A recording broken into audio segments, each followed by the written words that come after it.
So ఇప్పుడే మనకు మరొక బ్రేకింగ్ న్యూస్తో మేము ముందుకు వచ్చాను.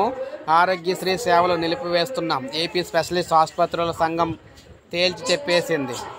అవును, రాష్ట్రంలో మే 22 నుంచి ఆరోగ్యశ్రీ సేవలు నిలిపివేస్తున్నట్లు ఏపీ ప్రభుత్వానికి స్పెషలిస్ట్ ఆసుపత్రుల సంఘం తెలిపింది.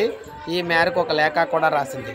ఆరోగ్యశ్రీ ట్రస్ట్ సీఈఓ లక్ష్మీ షాకు రాసిన ఈ లేఖలో పెండింగ్ బిల్లు చెల్లించకపోవటాన్ని ప్రస్తావించింది. మే 22 నుంచి ఏపీలోని వివిధ ప్రైవేట్ ఆసుపత్రులు ఆరోగ్య సేవలు నిలిపివేస్తున్నామని స్పష్టం చేసింది. గత ఏడాది ఆగస్టు నుంచి ఉన్న 1500 కోట్లు పెండింగ్ బిల్లు చెల్లించాలని విజ్ఞప్తి చేసింది. సుదీర్ఘ కాలంలో బిల్లులు పెండింగ్లో ఉండటంతో తప్పనిసరి పరిస్థితులను తాము ఈ నిర్ణయం తీసుకోవాల్సి వస్తుందని స్పెషలిస్ట్ ఆసుపత్రుల సంఘం తెలిపింది.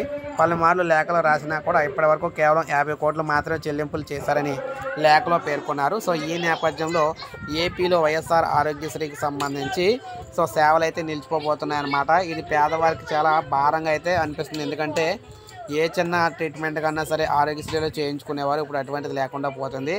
ఒక లైక్ చేయండి, సబ్స్క్రైబ్ చేసుకోవాలి, మన ఛానల్ సబ్స్క్రైబ్ చేసుకొని ఫాలో అవుతానండి.